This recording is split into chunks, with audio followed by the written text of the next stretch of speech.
Good morning. Today is Wednesday, August 13th, and we've got a couple of things to talk about. We've got a stock that we're already in. The question is when do I dollar cost average up? It's so pleasant to hear that over and over again rather than compounding losses with dollar cost average down.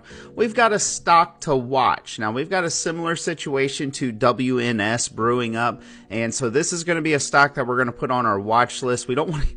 WNS ended up turning very profitable for all of us, but there was somewhat of a wait. So this is somewhat of an attempt to reduce that wait, but we'll talk about that more. And then a stock to buy. And if you're new to this page, hi, my name is Timothy James, an economist and investor for nearly 20 years, about to hit the 20-year mark. So that's pretty cool. But let's go ahead and get into it. Before we even talk about these individual names, the overall market looks pretty good. We have a lot of green pre-market activity. That is exactly what we like to see. We had a really bad 2 weeks ago, that was a bad week, and then last week we were kind of choppy, and we're starting to see a lot of recovery this week. So this is a time to start picking up new positions as long as the positions are working for you. Now, if you say, hey, this strategy isn't working, then step out of the market and wait for the market to work for you.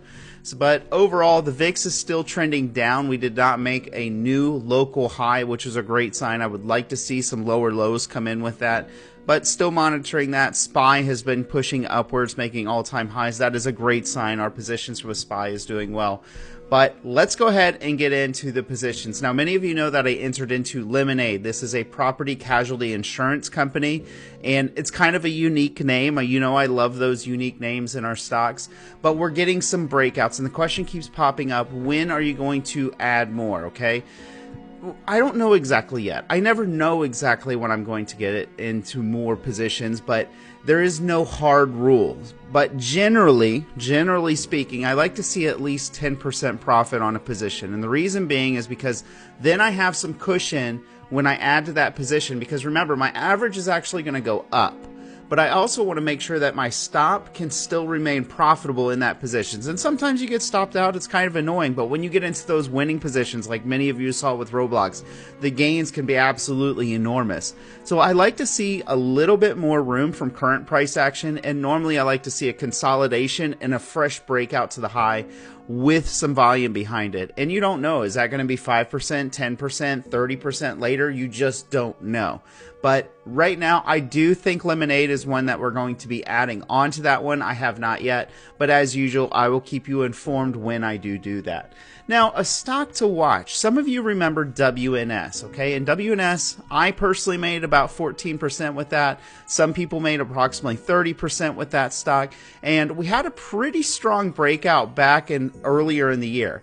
And then it went down, and it's because WNS was in talks with Capgemini for an acquisition, and then it came out that no, they're not talking about it. But I was able to kind of like tie the executive leadership and say, yes, this acquisition most likely is going to happen, and sure enough it did, and we had a huge spike to the upside. Now, another stock that is popping up about acquisition talks is Tegna, not sure if I'm saying that right, but this is a broadcasting company. Now, they own approximately, I think it was 64 different broadcasting stations across the United States. And who's wanting to buy them out? Nexstar. Who owns the most Nexstar? Vanguard BlackRock. Now, I'll leave you to your own speculations on that. I will say that there has been so much censorship. I do not like seeing media companies being acquired right now. I'm going on a personal rant a little bit right now. But to give you an example, go to Google right now and search LA Music Festival.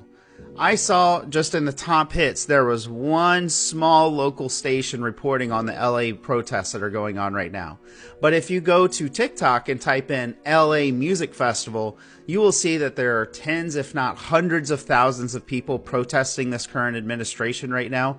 And regardless of how you feel politically, the big problem with this is the freedom of speech and the censorship that is occurring right now.